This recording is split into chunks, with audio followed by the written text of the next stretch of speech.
was audacious, but we might as well just jump right into it. And I mean, audacious given Ryan and I's proven technical limitations, but right.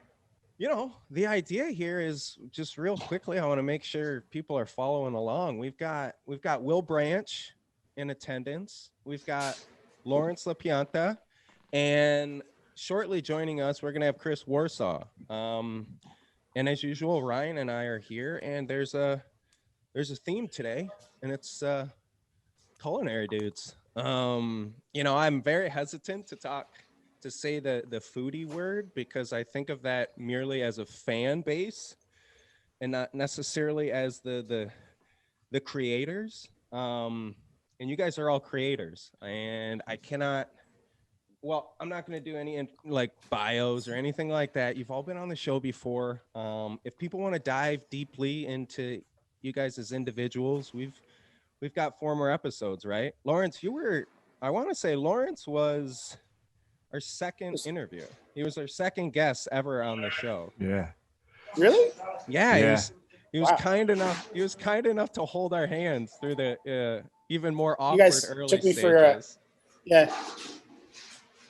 Yeah, you guys were in person, right? You were in person in Toronto. Yeah, absolutely. And Will also capped 2020, so it's kind of like the two, these inaugural bookends sections. Yeah, we've talked a lot over the years about these guest episodes that we want to put together, and this is the first one. And so, just like in our typical format, if we were just all sitting here drinking something from the same bottle, I think that it's probably important enough to know that, like Mike said, you guys are validated, and we pull together a network of like experts on real shit. And, you two there in Toronto that day, a couple of years ago, Mike and Lawrence and Will, you and I getting an opportunity to sit down actually in my basement and record. We're not like right next to each other today, but this is the first part of it. So we've got a couple things we want to talk about as foods, I guess, from the fanboy perspective, right, Mike? Yeah. But in classic format, what we're doing is extending our networks, right? And so, Will, you've worked in the industry as you well described, and taking a business through, taking a lot of meat through, I would say. And Lawrence, Mike's got all kinds of meat jokes about you, so that's maybe a little more respective to how well we know each other individually. But I think like the first thing that I wanted to open up with, and there's a few questions I have here. I want to let the conversation go, like truly, is that I want to hear, Will, you having exited or merged a business in this COVID environment, and now it should be said we're getting a little bit toward the end. I think we can say that we're a year in solid, and at least if you're listening to this remotely close to when it was released, you're going to hear improvement on that situation. And Lawrence, you also have opened, from what I understand, or we're in the process of opening and have continued to open a deli and an additional restaurant perspective. Both you guys have kind of like this cap, right? Like Will, you in the procurement, meat, sausage end that you're in, and Lawrence, you in the delivery portion of it. I want to hear what each of you guys think a little bit about like how this comes back normally as professionals, like whether it be from the restaurant perspective or whether it be from the food delivery perspective. Like how does this change ending in or headed towards the rest of 2021 and into the next couple of years? Well, I mean, I think the first thing is it doesn't totally come back to where it was. It's trends are just shifting so differently. And so with my background in manufacturing, and pretty much my company prior to the acquisition was 75% revenue through food service. And the company that acquired us was probably pretty similar to that. And what we've seen is a huge pivot in trends where now those numbers have just shifted, right? Like, so in unit dining is weighed down. No one can find labor. There's so many issues we're all struggling with to try to come back, but things are moving in different directions too. We're seeing so much more in home delivery and food delivery, so much more in ready to eat and prepackaged meals, and a lot of really great restaurants around us are pivoting to that. It's trying to bring accessibilities from artisan manufacturers and farmers, and take out and combine all of those in a way that to me is exciting. It's doing it from a perspective of, okay, we want to get these products out and get people fed, and we're not going to worry about working on 50% margin the way that traditionally this is, all of our systems we've had in place have been structured. So as hard as it's been and awful as it's been, I think there's some interesting things coming out of it too. Yeah. I mean, from a retailer perspective, I guess on the customer service side of it, in terms of being a brick and mortar and having guests join you at the restaurant, there's definitely been a huge pivot and shift. I think now, after a year of people acclimatizing themselves to getting home, and if they don't want to eat, they just go to their phone. Everyone eats through their phone now, whether it's through marketing or products or, just the delivery apps. Like we pivoted very quickly. Within 5 days, we had the apps loaded and running at the restaurant. And we just noticed that there's about a 2-week dip. As soon as COVID happened, right around March 16th, it's funny, we're coming on the anniversary of a year and we're doing this show. It was very stressful and really traumatic, and we didn't know what to expect. No one knew what to expect. Everyone was acting like it was going to be just preparing for the worst. Let's call it. And there was a lull where no one did anything for 2 weeks. They were afraid to talk on their phone because they might catch COVID through their phone. It was bizarre. And we opened, you mentioned earlier, so I opened a deli location, very central in downtown Toronto, close to our government offices and a lot of our provincial offices and the hospitals, which were obviously severely impacted at the beginning of COVID. And we were 3 weeks, we opened a month to the day that COVID happened.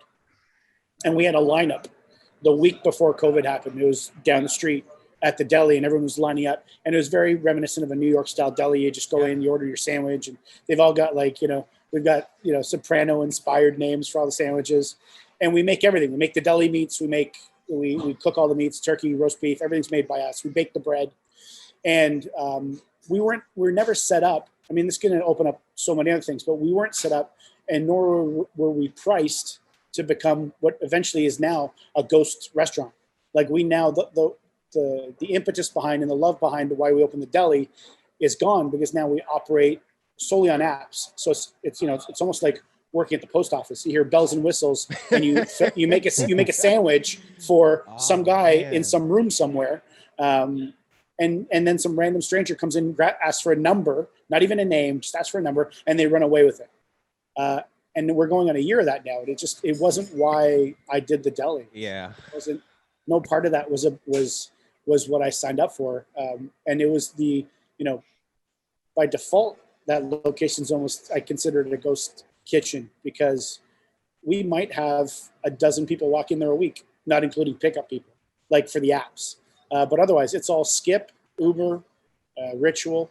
We've just launched our own. You can now order through our own website. It's literally went up today. So hopefully that helps offset a little bit of the cost that are associated with the apps. But yeah, I think from a restaurant perspective, it'll take a while, but we will go back to in-store dining, and people will forget about it, similar to other major events that have happened, that people think, oh, this is, I'll never fly again. Yeah. People still got on planes again, right? Yeah. I'll never go to the airport again. How big I'm sorry to cut you off, Lawrence. Yeah, no, I could go on for days, so it's a good thing you cut me off. I'm curious, and welcome, Chris. I see you getting tuned in there. How do you think the average proprietor of these types of businesses, right? Like both you guys are proprietors of, different ends of the food service business. And there's a certain amount of art, which we talk about often in like those individual episodes, but how do you think the average proprietor is prepared to start to like shift that business that way? Is that something that like comes easily for a proprietor, meaning that now you have to accommodate, let's say, for an expense of an app as compared to learning how to like build a fucking website with somebody else so that you could order it? Or will, previously your food service, was point of delivery at a very easy kind of program, or you had a lot of pickup, but now you have to spread your sales all over states. Do you think like the average proprietor in your colleagues is ready to do that, or what type of challenges do they face as they try to shift toward the rest of the keeping their food on shelves or plates, respectively. Sorry, Your is that for Will? response on that? Yeah. I would love to hear your response first on that. That was a really long question, actually. I think, I don't know, from the perspective of like with apps and dining and all that, I can say, like, specifically speaking solely to the deli, we had just opened. We were coming on COVID happened a month to the date that we opened. We weren't set up to. We were always set up to just do a heavy lunch service, provide the community, provide the neighborhood, high volume walk-in traffic area, and that's what you paid for to be in the downtown location.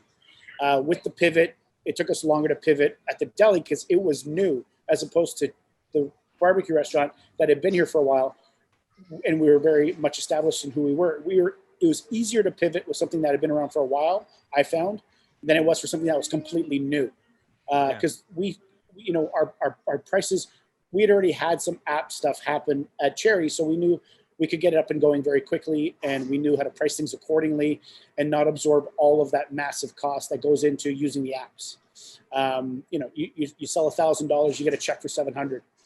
In no business model do you formulate a 30% loss before you start doing your revenue numbers. It's crazy. But I can tell you, at the deli, if it wasn't for someone like Uber that has a massive infrastructure and tons of R&D and a very solid platform to deliver your product, we literally turned on Uber at the deli and it started going off. Okay. And no one knew who we were. We had a bunch of write-ups and magazines and all that stuff, and all the food writers were writing about us because we were doing something new and novel. But there was still no one in the area. And if it wasn't for Uber, us turning it on, within 2 weeks or 3 weeks of ordering the tablet and getting it turned on, the deli wouldn't be here. I'm keeping the lights on through Uber. I'm not making any money though. That makes total sense to me. You open up a fucking deli, not a delivery service. You know what I mean? Yeah. Excuse my language there, but it's true. Chris just jumped on, and I love this perspective because, like, I think of you guys as being in such different entities of the culinary world. Like Chris is locked away in some laboratory. He's working on the future of flavor. Lawrence is, man, I got people I got to serve tomorrow. And Will is, he puts together primarily a packaged product, that's available in stores and whatnot. So we've got like all three phases here. But I feel like somebody said this word to me recently, and it's not like it was a new word, but to me, it just like wrapped up survival during COVID. And it's nimble, and the idea of being able to be light on your feet, i.e. your overhead isn't absolutely crushing you, but more importantly, to adapt, and I feel like some of the newness maybe of Elm Street, sure, you had a plan, but it wasn't so far in place that you couldn't make a couple changes here and there. Will, yeah. I know you were going into a very new relationship, so I don't know, kind of like I don't want to call it the honeymoon phase, but I feel like that's the best time for those changes, that flexibility, those adaptations, if at all possible, versus a restaurant that's been open for 30 years. You know what I mean? Like, they only know how to do things. And I know I'm stereotyping here, but like, seemingly the longer entrenched you are in your way of things, the more difficult this past year probably has been. I mean, I don't know. I don't own a restaurant, but I would assume that to be the case. Yeah, and looking on this call, I mean, we're all kind of the same age. We all grew up with technology. We all know how to use our phones and our laptops pretty well. But that's not everyone. That not everyone can be as nimble as Lawrence can or as I can. And I just saw this statistic today in the Detroit Free Press that there's an estimated 3,000 restaurants in Michigan have closed and are not expected to reopen. Will they reopen as another venue under different ownership? Probably. But still, that's 3,000 restaurants who someone owned, someone ran, they had employees. And even if you could adapt, it was still not necessarily enough everywhere. If you weren't population dense enough that Uber delivers there, or if you don't have the staff or the the mindset to say, okay, it's time to pivot and focus on this and put some money into the marketing and targeted social ads. And it's been really, it's hard to watch. And I think everyone that succeeded through it, I mean, it's incredible to see how, people like Lawrence have really been able to make it through this too. So I'm always just amazed. Chris, can I ask? Sorry, Ryan, you got some. I got something on the. Like I said, I feel like you are a little bit. There's a couple more layers of glass between what you do and reaching the public. And the initial question that Ryan had asked, and I don't expect you to touch on it thoroughly, but the reason why we're so COVID based here is Ryan was basically just like, so how have you guys survived the past year? And Lawrence and Will were kind enough to give their. I'm curious how different your experience has been, and like just because I feel like everything you do is for the future, the further off future. Not necessarily. I mean, a lot of our stuff was close in because in my business in the ingredient world, we feed into CPGs, consumer packaged goods, but we also feed into food service. So your sauces, your barbecue sauces, everything that goes into a restaurant, that was half of our business. But what happened was we had to pivot a lot of our business to retail because now, the bottled salad dressings are flying off the shelf. Ready-made pasta meals are flying off the shelf. And so our business actually increased over COVID. And we were in the lab every day, in the plant trying to get stuff out the door because, we do everything from, flavor for salad dressing to fragrance for baby wipes and sanitary wipes and everything else. So our business actually went up quite a bit. We're, up quite a bit because, people still had to eat. It just changed what they ate. Retail. And another interesting thing happened. I'm a meathead by trade. I think we're all meatheads in this talk here. It's an affectionate name for people that are into meat. In my business, we call us meatheads. But something else really weird happened. When COVID, people like, we want to eat healthier, which was, initially everyone's the opposite reaction. Everyone's like boozing and eating steaks and everything else right off the bat.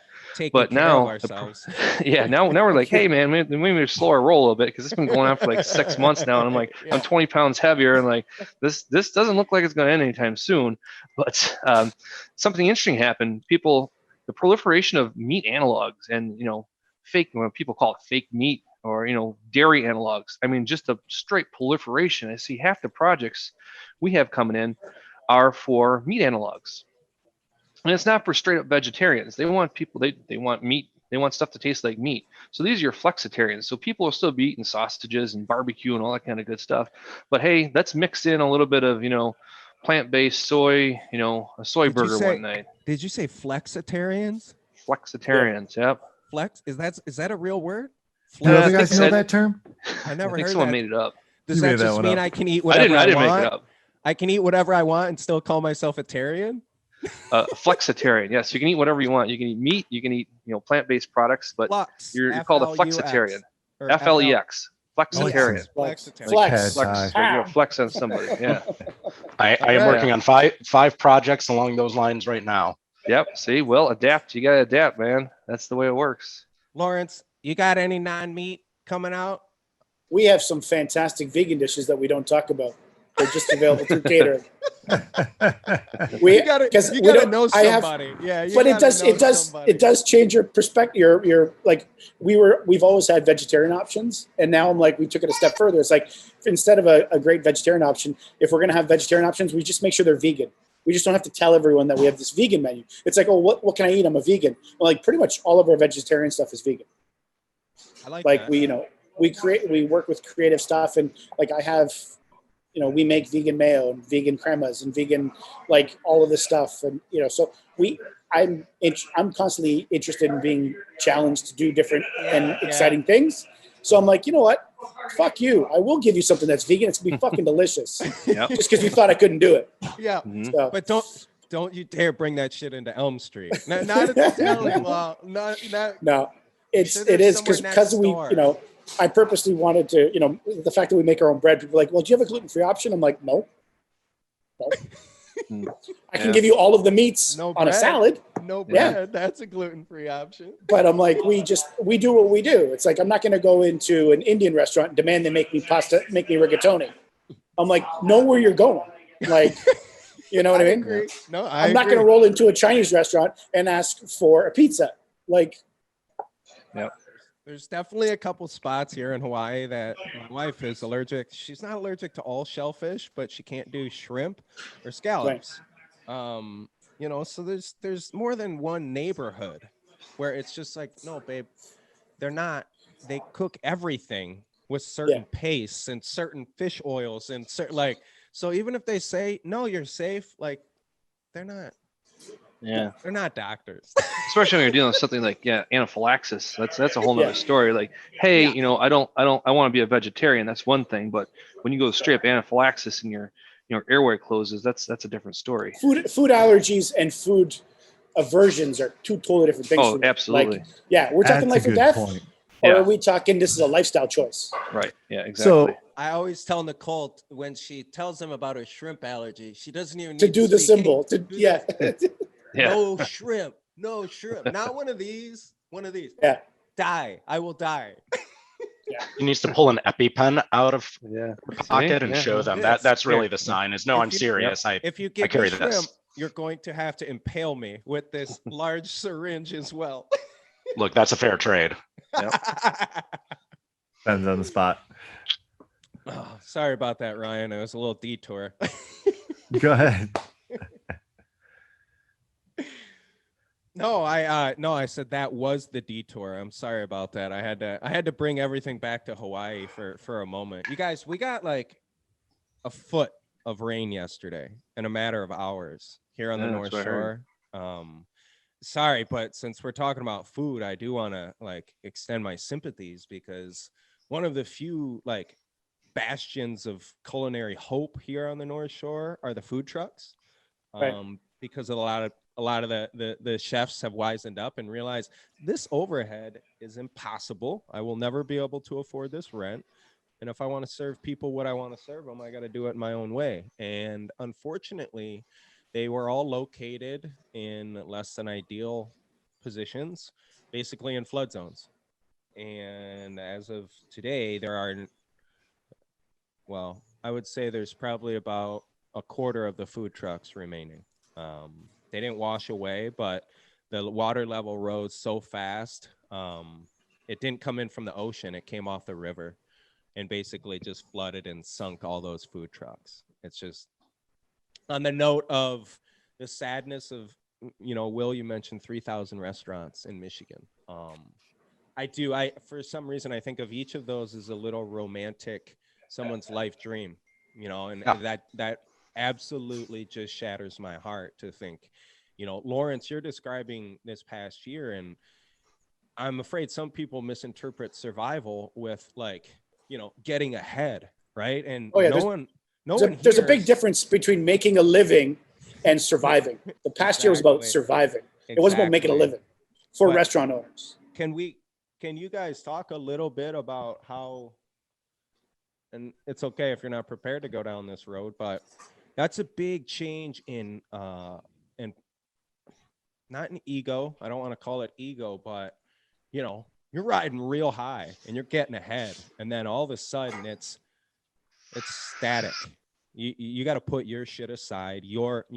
The Pitmaster Awards and Will growing, and it's about just taking care. I mean, do you guys can you talk a little bit about like your people, your employees, how do we kind of pull it in? How do we protect and do what we can? And I mean, if you guys could share any of your like personal experiences over this past year. I hate to go right back into COVID, but yeah, I mean, I can say that at my best with my company, it's a delicate balancing act of anxiety most of the time.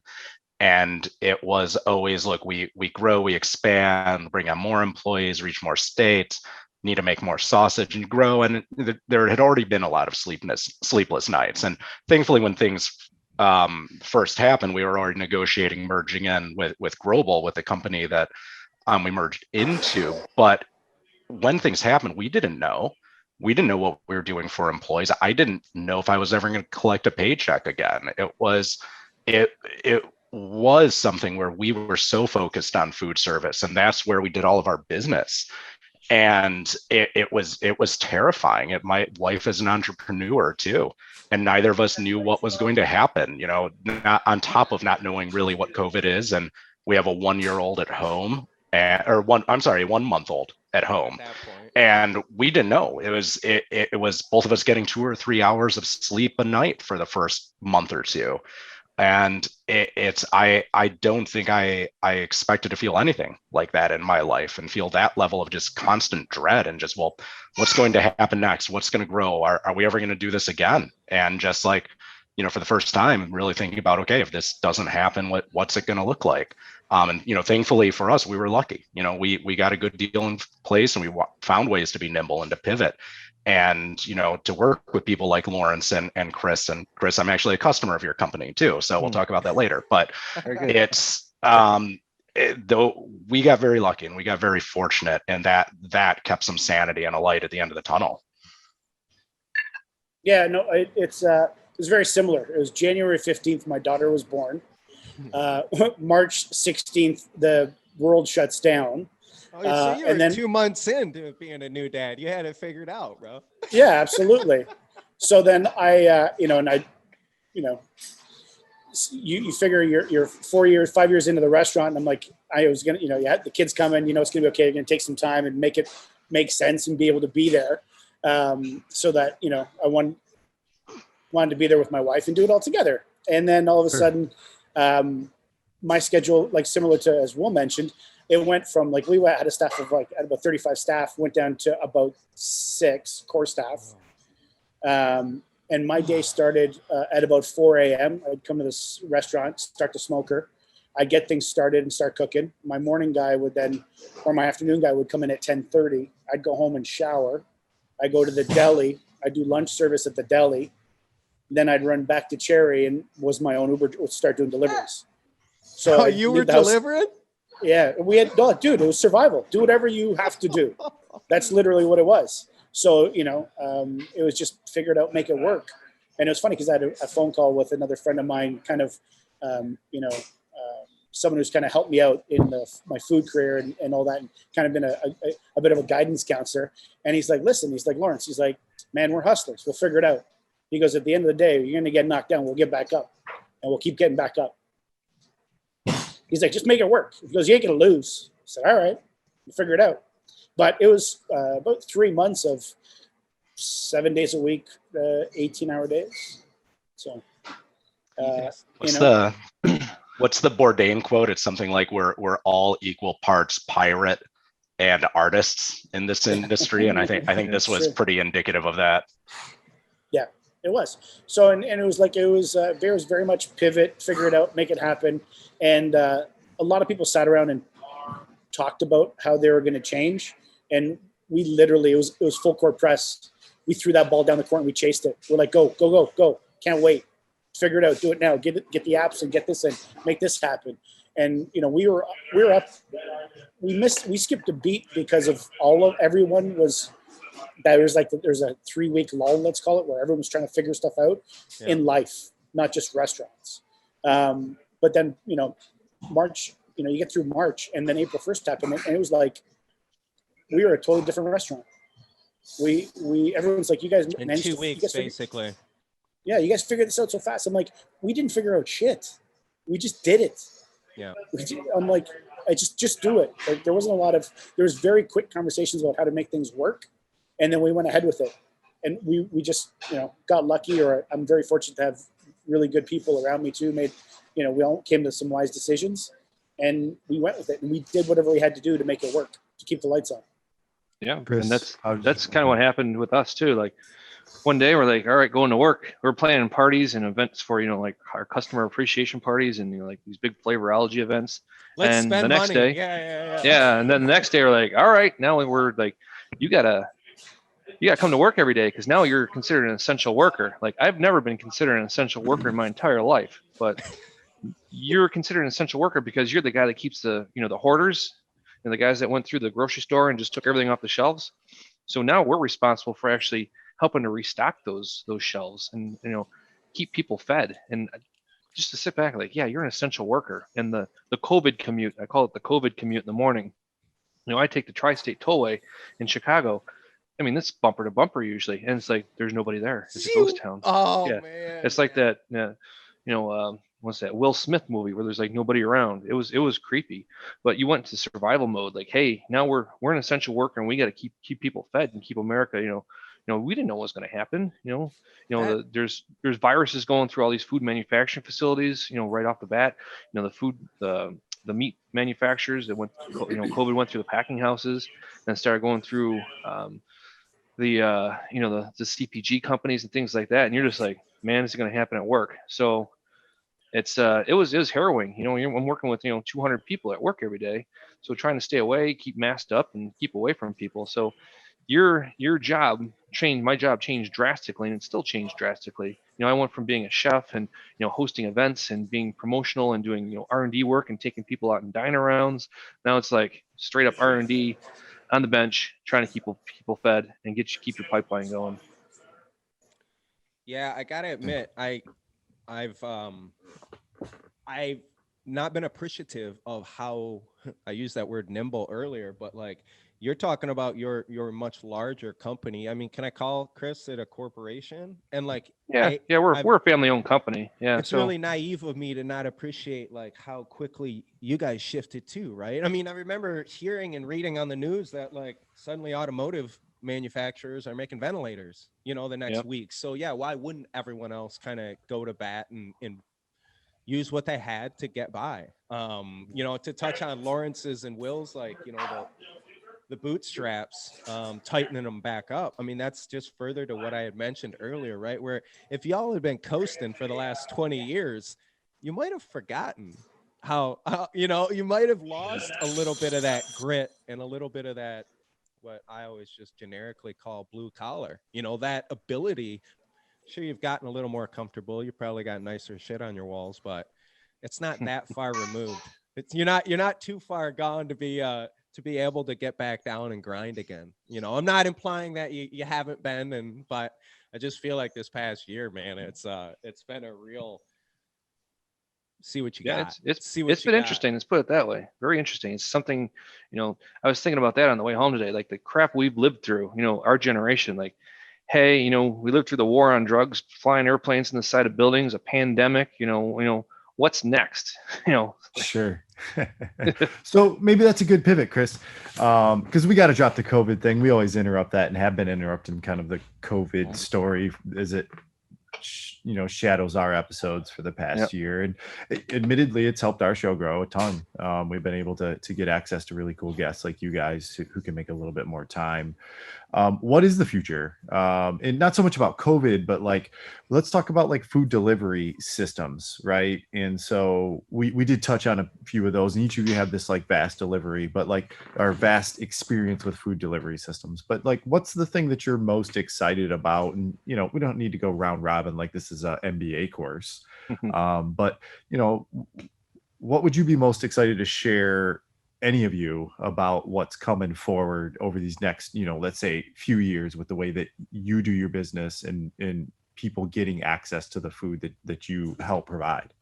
I think booze. I mean, look at what COVID did for booze. They had to bring it back up, but the stuff that's coming out in the next 2 years, that like canned cocktails and you name it, seltzers. Oh, yeah. I mean, they're kind of passe now, but even, guys in food service, like the stuff I see coming down the pipe, that for bar service is going to be wicked, because all these guys, they're going to be fighting for customers now. And I know maybe Lawrence, you could probably expand upon this, but the product development that's coming out right now for food service to try to get market share is just, it's going to be killer. I mean, you're going to see some cool innovations in the next couple of years when it comes to food service, just to get eyeballs and get, people in your restaurants and, the delivery cocktails that are going on. I mean, who would have thought, you could get a cocktail delivered to your house? That was unheard of, a year and a half ago. Like, the powers that be, the Liquor Control Commission in Illinois would be having a stroke if they knew, like, hey, I'm selling beer out my back door for some dude that could be taking it to somebody that who knows where in somebody else's house. So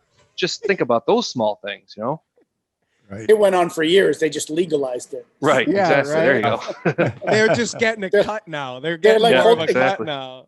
Exactly. It's like CBD and cannabis and all that in Canada. It's like, talk about canned cocktails. You're going to get canned buzz, right? Like you're going to be able to buy yourself your favorite soda seltzer, and it's going to be cut with CBD or whatever. And so in that culture, there's been a ton of movement in terms of edibles and all that stuff. So there's definitely been. I think it still falls into food service. You're ingesting it, so it's still the same science. So there's been a big movement towards that. And I think even from a customer service perspective, all that stuff of like, I think some of the bar people here in Toronto were like, they started the cocktail programs, and we were allowed, because for the longest time, all of our liquor had to go through the Liquor Control Board. We weren't able to, you could never buy booze at a corner store or a 7-Eleven or any of that. So all those laws changed and were expedited during this past year. So we will forever be able to sell you a beer to go. We had to crack every single can or open every single bottle, and you could not leave with it. I just That's remember how it going works for to us. the beer store and having the 2-4 come down the Slide down the slide down the thing. Yeah. Really 2-4 walk Labatt with Light. it. And it comes Yeah, sliding down. It's exactly Nights right. in Windsor. The Oh, $40, man. the Couple of those. $40 2-4, like the most Exactly. expensive 2-4 you ever. Moose Yeah. heads. Moose heads. Those are Moose the heads.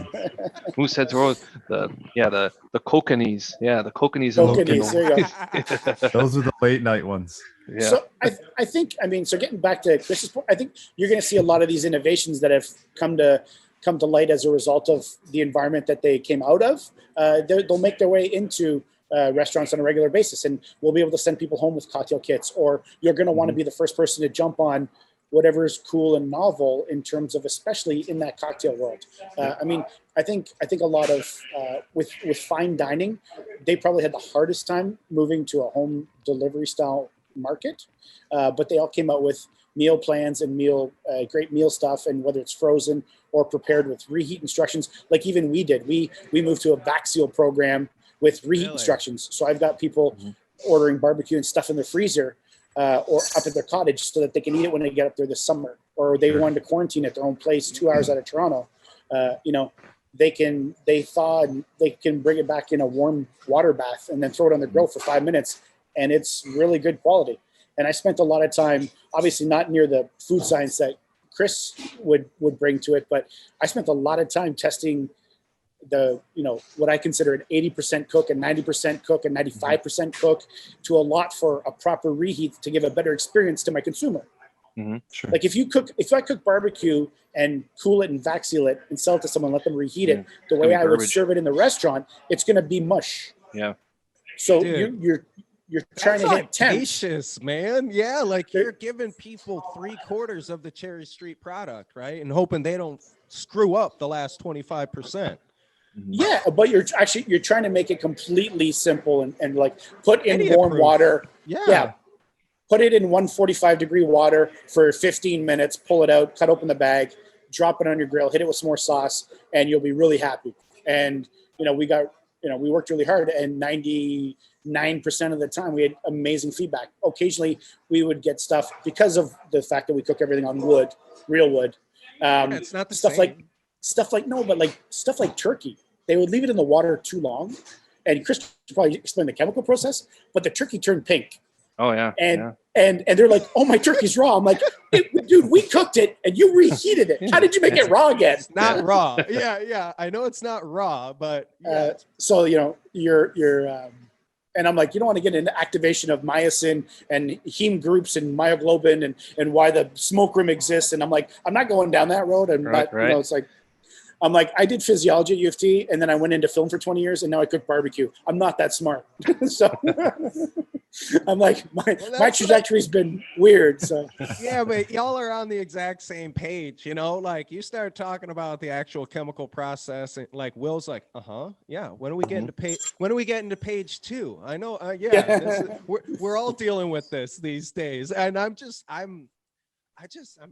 excited, and like, I don't mean to keep blowing smoke, man, but that process of what you just described it's such a removal of the individual ego. Like, being a chef is a lot about like, man, you're going to eat this and you're going to love it. And it's because I know how to do this. It's because I know what I'm doing. And I promise you, you're going to really love it. And the idea of almost being the faceless, like, you know, they got it, they ate it. I never really saw them. It kind of hurts me a little bit, but at the same time, I think that's why I'm so complimentary of you guys just making that transition and saying, you know what, I will relinquish this much control if it means I can survive, you know. And that's I just think that's a really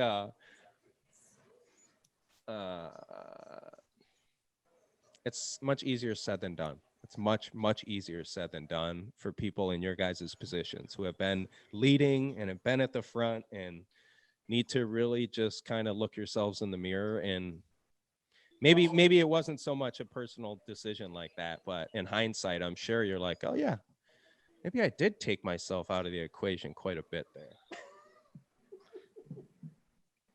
Kind of had to. I know, Will, I'd be interested to hear, how you changed your business model, from, food service, because I got a guy, one of my friends, he owns Big Fork Brands, which might be very similar to what your business model is. He makes the bacon sausage in Chicago. So, oh no, I know them.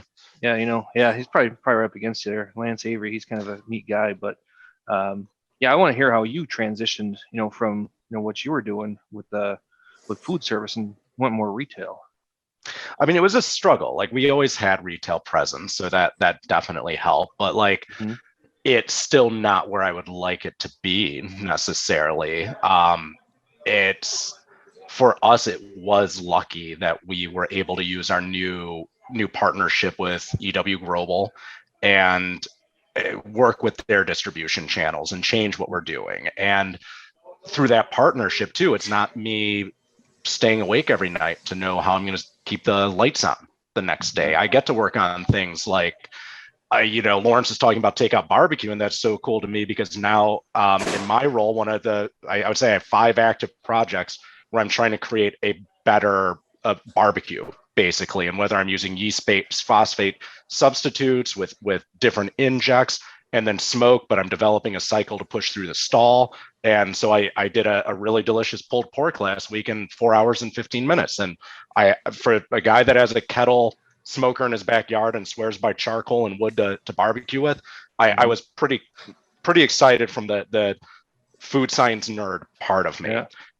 and it's, for me, being able to focus on this both with Corridor and then now work in a larger structure where we work with companies like yours to, a lot of my roles, I'm there to develop things, whether it's plant-based, product refinement, keep growing my sausage company. I get to just be the guy in the pilot plant that I'm building and helping build right now, and work with customers who have needs, and whether they're restaurants, catering, or things for retailers, I get to just kind of sit back and nerd out about it. I love it. Yeah. It beats I always said, beats the hell out of working for a living. Yeah, exactly. Yeah, exactly. Every day, if you don't, enjoy your life, enjoy your job, there's not a day of work in your life. And that's kind of interesting about all of us. There's no 2 days that are the same. Never. And I show up to work, and quite sure, Lawrence and Will, you show up to work one day and something's on fire and you got to put out a fire. Like your job's going to change on a dime, right? And that's what we love, because chefs, when I don't know about your guys' experience, but when I went from working in a restaurant, and Will might have the same experience, but I went from working in a restaurant to working in corporate.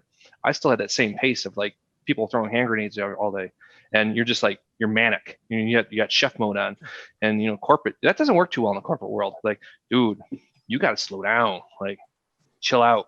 Like that dog won't hunt. You can't run around and scream at people all day like you do in a restaurant. Yeah. That dog. Yeah, I went from chef to an entrepreneur for 10 years who had to wear basically every hat in the company, whether it was, production to HR to IT to sales and marketing to, fairly structured company that it's a family business and runs like a family business, but it was also like, I can actually take time to breathe now. I don't have to worry about cutting, paid payroll and making sure that the money is in the bank account. Like that for me was as much as culture shock as there can be at times, and certainly a lot more paperwork than I've ever done. Yeah, it's a nice trade-off. Cooking and doing service is great, and that's why I transitioned from something I loved to something I loved more. So I moved out of one industry to another. But I also realized pretty quickly, actually not fast enough, was that you can't run the business from inside the business. You got to kind of go up 2,000 feet and look down, because if you're submerged in the middle of it, stuff just flies by you. Like, I feel like I missed so many things in the first 2 years of doing cooking the barbecue, doing the pulls, doing the service, making sure everything goes out perfectly. Like literally and doing expo. Too in it, too involved. You're so in it that the real business is passing you by, and you're asleep at the wheel almost, but you're not. You're actually just fixated on what's in front of you, and you can't see what's coming. You don't see what passed you in the rearview mirror because you're so fixated in the moment. And you got to really elevate yourself out of it to be able to run the business and have new things going on. And that's why I'm like, after all this time, I'm at a point now where I'm back quarterbacking again. I'm not the center. I'm not part of the big play and then getting pounded. I fall back in the pocket. I'm like, okay, where am I going? And you try to watch the field, right? So that was a big learning curve for me. And I found that at the beginning of COVID, man, I just went back to what I knew. I just got submerged right back inside. Yeah. And thankfully, I got a great GM, and he was just like, what about this? What about this? What about this? And I can think on my feet. But he was the one who was catching. He was the one who was quarterbacking, and I was catching the balls and finishing stuff. Yeah. And then I was able to step back again and go, okay, whoa, everyone take a deep breath. Yeah, he's up in the booth watching you play both ways, and he's like, literally, I was catching my own passes, and I'm like, he's like, you can't keep doing this. It ain't gonna work. I think that's one of the things that I notice about almost all of my friends who are in the level of like leading food service, whichever, part it is. And like being somebody who's into food, albeit from, of course, like a home or definitely consumption perspective. It's really, it's similar to the way that people have heroes who are athletes or heroes who are, superhuman at some component is the way that we feel about our chefs or the people who deliver the food. And I think like part of it is the way that others notice how you motivate your teams, because it definitely, it's not something that is $1 per hour type thing. And it's certainly something that's tied way more to like creativity than just cranking out the product that you have to do hour after hour after hour, Yeah, some of my team members, that I have in R&D, some of them come out of a kitchen like me, and some don't come out of a kitchen. But you can tell, someone that worked in the kitchen, they have a different outlook on life. There is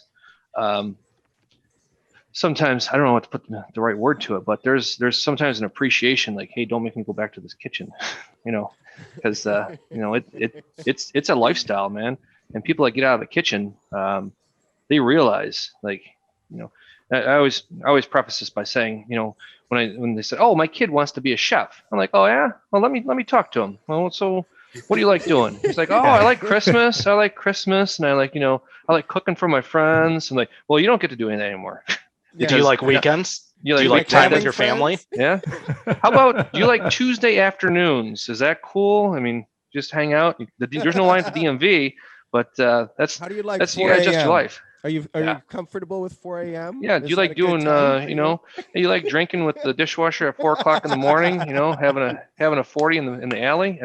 If that's your kind of party, then cooking's for you, man. But yeah, my dishwasher shooting off a Glock next to my ear on New Year's Eve. Yeah, yeah. I hope you like that and chronic arthritis when you're 35, because it's great. Those are all the things you get to learn to like. Gordon Ramsay didn't talk about any of that stuff on TV.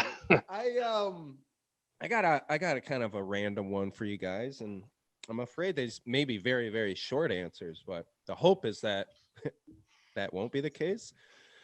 I know you guys all are pretty active and pretty well connected in your communities, and like even in the food world, your guys each have like even more niche areas. And I'm curious if you've got anything is there anything on the calendar at this point? Like, is there any like events that are now like, no, we're doing it in 2021? Even like a conference or something, Chris, you're gonna go. Oh yeah. Like anything coming up, you guys can For share? I'm just competitions, curious. maybe. Yeah, Yeah, the that's a good snack question. and candy. Yeah, the snack and candy expo. They moved it from Chicago. They're doing it in May. Like they're like, we're Okay. going. Oh yeah, there's a couple of trade shows that we had. The Institute of Food Technologists, their local meetings. They've already had some in Florida, so In it's Florida, on. yeah, everything's just It's all moving in to Florida. and Texas, right? All in Yeah. Going Florida. on. Well, Yeah, they don't- Lawrence, is it Zero F's barbecue given. world Let's just and- go. We are so far behind in vaccination right now. I mean, I heard that being so close to New York's supposed to be completely vaccinated by like June 1st. According to the sign up sheet for vaccination, I should be getting vaccinated probably end of September. 2022. There's no- Yeah, exactly. I don't see how they're going to allow us how the borders are going to operate in terms of Yeah, I mean, getting COVID tests and all that. You couldn't go Until- to Texas and go back to Toronto at this point, right? Is there any No, cross-border I can't- travel? Yeah. most of the contests I used to like doing were up in upstate New York, anyways, and so the borders are still closed. The borders are closed. The drive borders, right? You can fly to Texas or you can fly somewhere, but then when I'm coming home, I got to quarantine for 2 weeks in a hotel. I'm not even allowed to go home. Oh man. Sounds like somebody's got to go. Somebody's got to put on a barbecue competition in Canada. You know, I Right? mean, I don't know. Somebody, not But this busy it's just- guy. Yeah, it's just unfortunate. I wish things were moving faster up here for all the things that because I don't know any government in the world who their people say they handled it correctly. I don't know what country won it COVID. I don't want to keep talking about COVID, but I don't know what country has won it COVID. No one really has. But we've had a lot of help through all levels of government to help individuals and businesses and all that. We've had a lot of support. But in terms of the overall execution of getting people vaccinated, I just feel like we're so far behind that it's going to hinder us for a year from being able to accept tourism and even the Jays. Like the Jays are going to be playing in Florida, and they are the only ones who might come back. But it would be September. They play maybe a third of the season up here by that time. It's not The worth last third? planning anything for, right? Like you're just like, And maybe that 2022. means, like Mike, you obviously know very well where I am. I mean, I'm considered a little bit out of the outskirts, but I'm 12 minutes away from downtown Toronto. Yeah, I can make it to the stadium in 12 minutes, even though I'm in the middle of nowhere. So it's a big factor when people are coming from out of town and they're like, "Oh, what can we go do before we go to the game?" Yeah. And it's tourism dollars and it's sports and it's people sitting in restaurants and watching sports, which that can to happen me is again, a hopefully. monster, man. That's Alcohol what I did. sales during sporting events. I got both my shots and I went right to the bar after a week. And I had a burger and a beer and I sat down and I didn't care. And it's like, Good I'm eating for this you. burger and like That's it was the most I guess gratifying thing I've done in a long time. true. And it's Wealth. so simple, Like, can you imagine seeing a longtime friend and not being like, "Hey, wait, it's exactly. weird." I'm not sure how I'm gonna handle it, Lawrence. To be honest with you, Oh my god, I've seen a few friends or whatever, but as we get back to it, I don't even that I don't even know if I awkwardness. care. Yeah.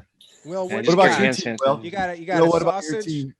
Yeah. Oh, Sausage I gathering? got both of my shots too, and so we were gonna go celebrate in Chicago this weekend, and hopefully that still happens. So we'll see. Hell Nice. yeah. Good Yeah. for you. Good for you. What about you guys, Ryan and Mike? You guys got vaccination shots already?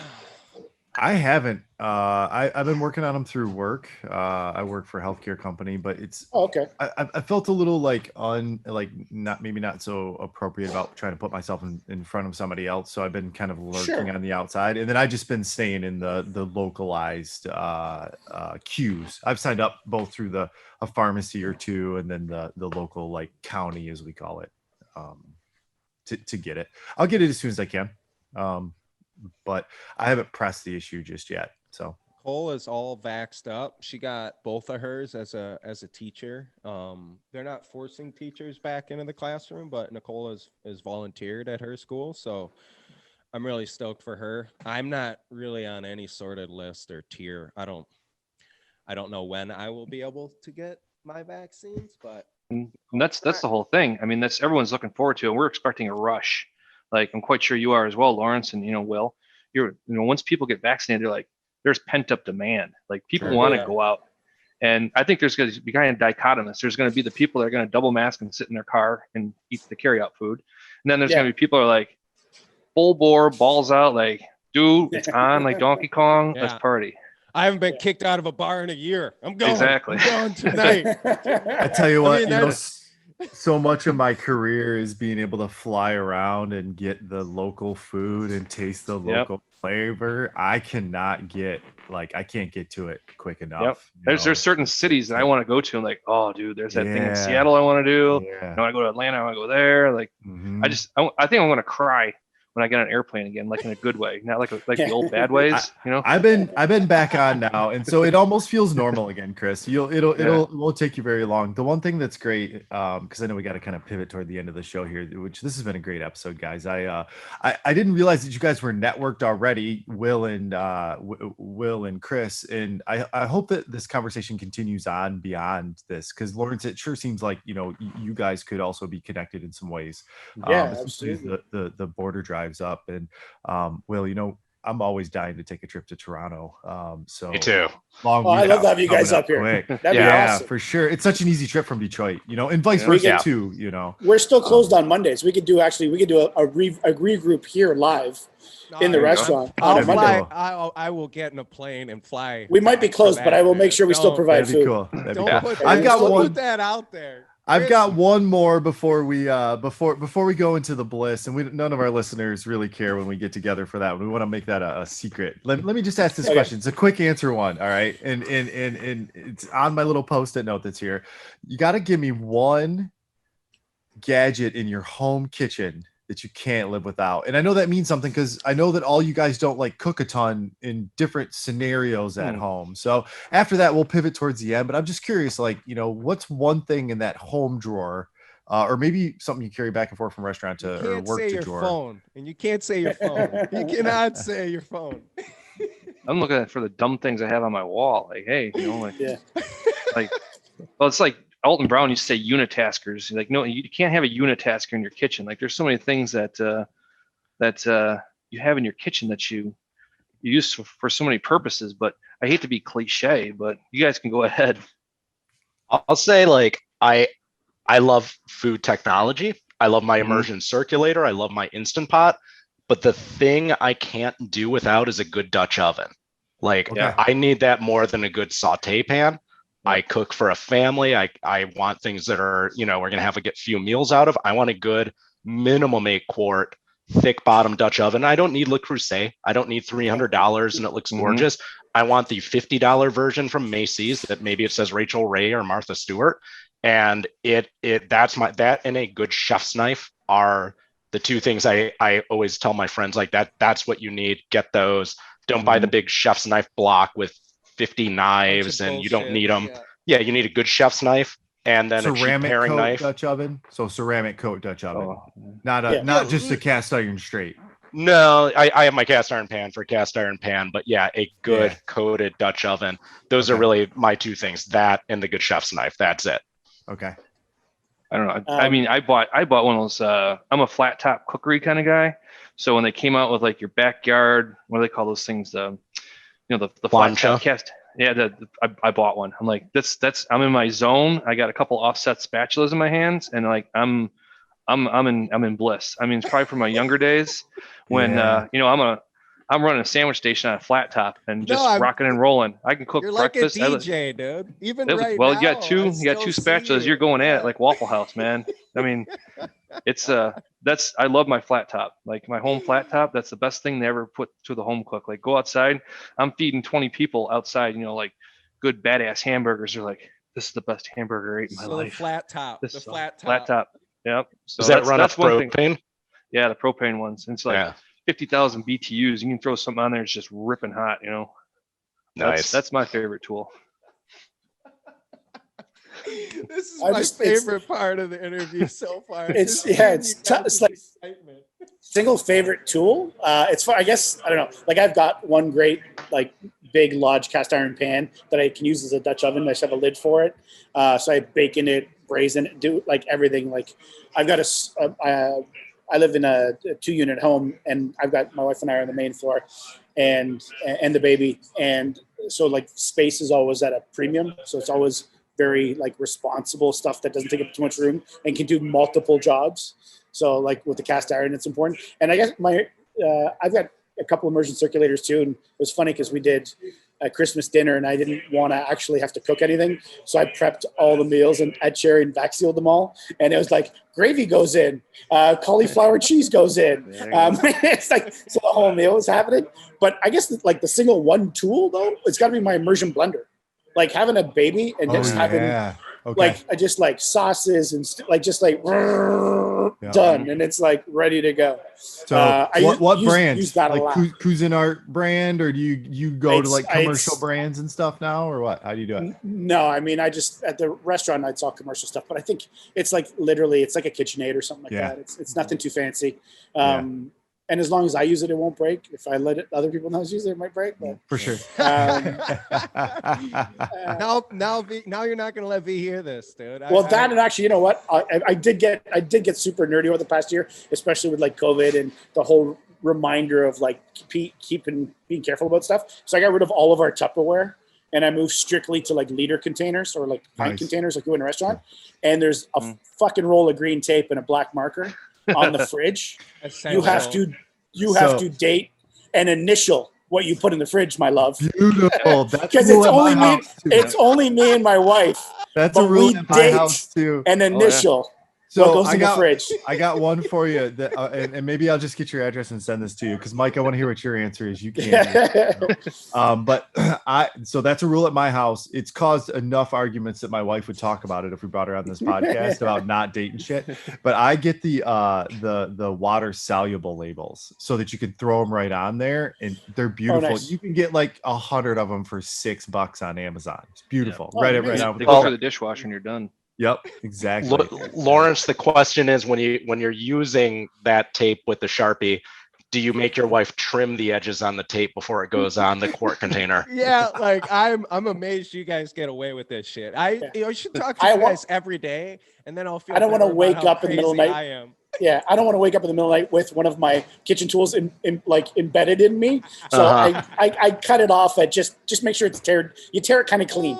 I don't like really messy edges. I don't like you use a knife or a pair of scissors, but also don't want to waste tape. I'm like, why did you put like 7 inches of tape on the container when you only needed like an inch to say like, egg whites?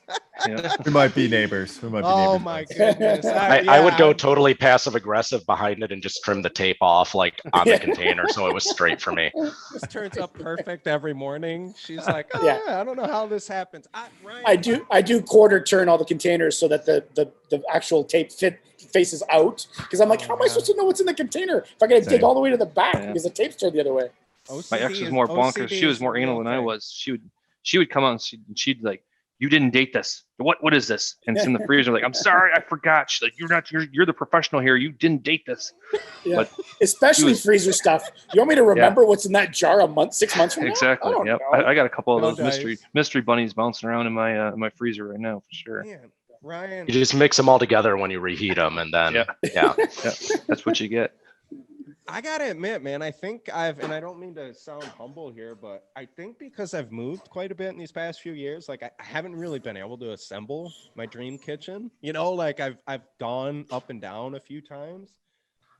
I gotta go with the chef's knives, and I'm a nerd for a cutting board, like a really thick, fake butcher's block cutting board.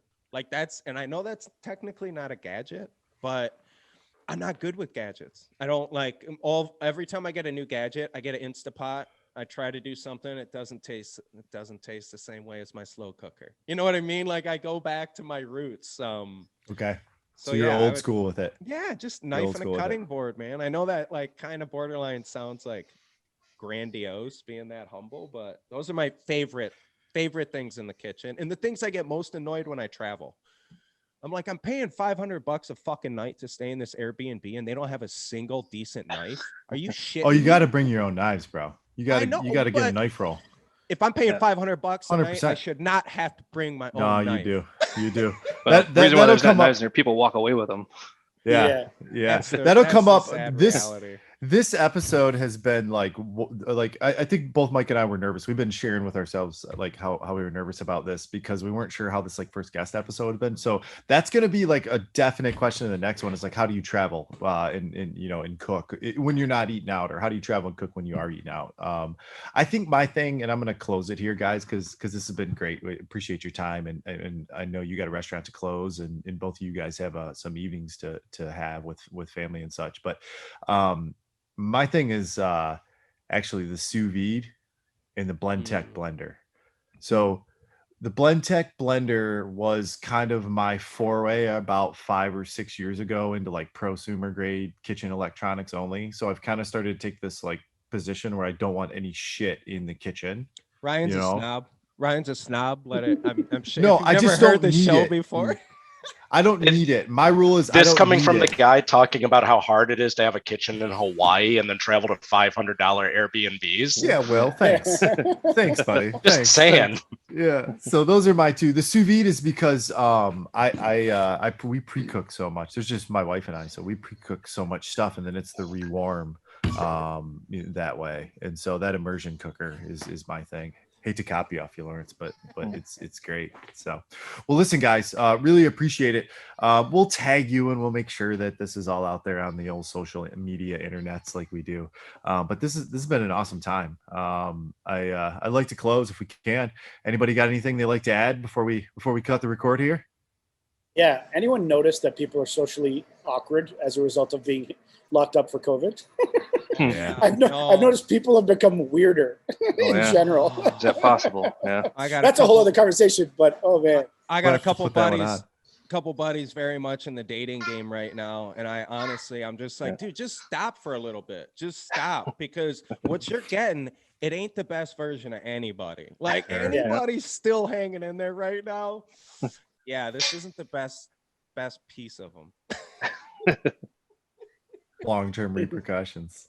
You guys, thank you so much. I was a little nervous going into this, but that's just a sign of how excited I was and like the respect I have for all four of you dudes. So thank you for your time, and like as always, man, just being open. I know we threw some weird questions at you and there was probably a couple stumbles there, but you guys kept smiling and you hung in there, so that's the most we can ask. Thanks, I look guys. forward to having you guys good up time. here.